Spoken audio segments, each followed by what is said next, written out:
Okay, this week we're going to install a set of Tanabe NF10 lowering springs on the Project Versa.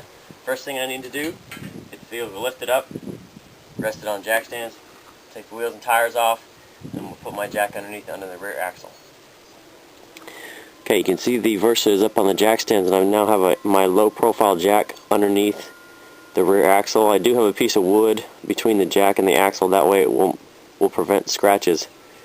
Next thing to do here is just slightly have the jack against the axle, just lightly pressure lifting it, that way there's no tension on the rear shocks. I need to take the rear bolts out on the lower half, that way the shocks will be free and the axle can be lowered down.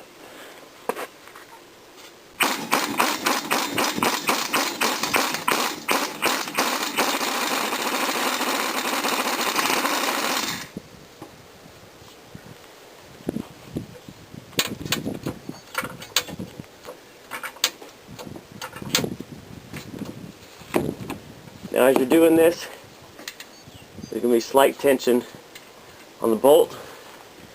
You can just lightly adjust your jack up as you need to, just to relieve the tension on the bolt. It should come out in your hand pretty easily.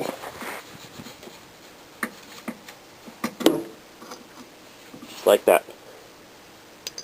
Now to do the other side.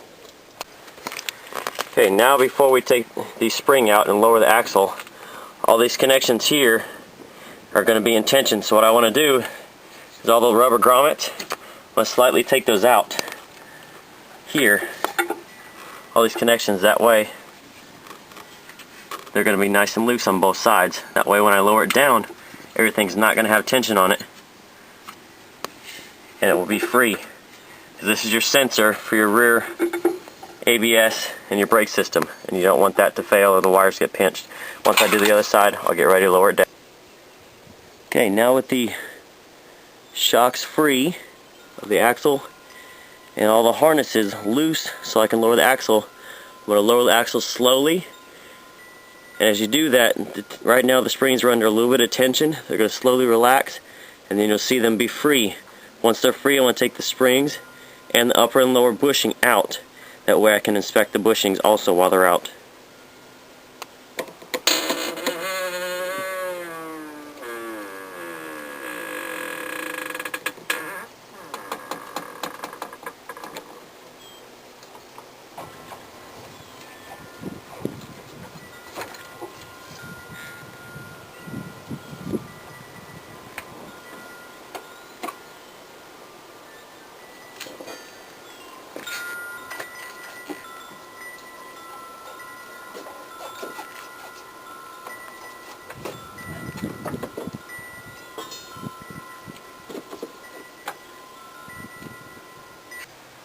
Okay, now that you have your bushings out, just take the time and slightly bend them around, see if there's any cracks in them.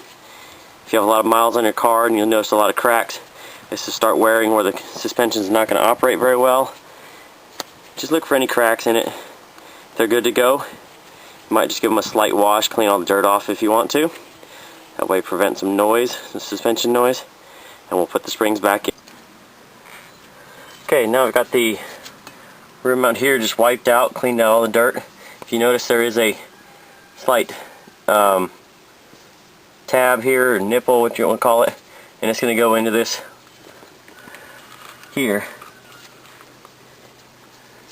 That way this is directional.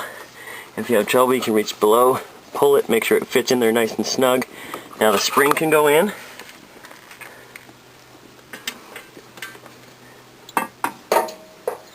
And you want to make sure the end down here fits in the groove. It's nice and snug.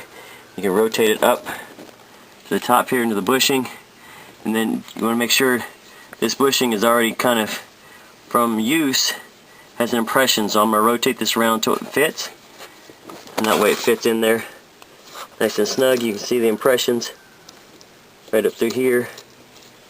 That way it'll fit. Once I do that, get the springs in, I just need to lift the rear axle and get it to. Okay, now I've got my jack lifted up roughly in place. I can put my bolt back in. I just need to fit it on. If I need to, I can adjust my jack a little bit. Put the bolts back in. And then once I've got it threaded, I'll get it tightened down. Okay, now that I've got the springs all in, the bushings are set, I've actually put in my ABS harness. I've connected those back to the rear axle. I've now lifted the jack by the axle, and I've lifted it to where the vehicle actually comes up off the jack stands.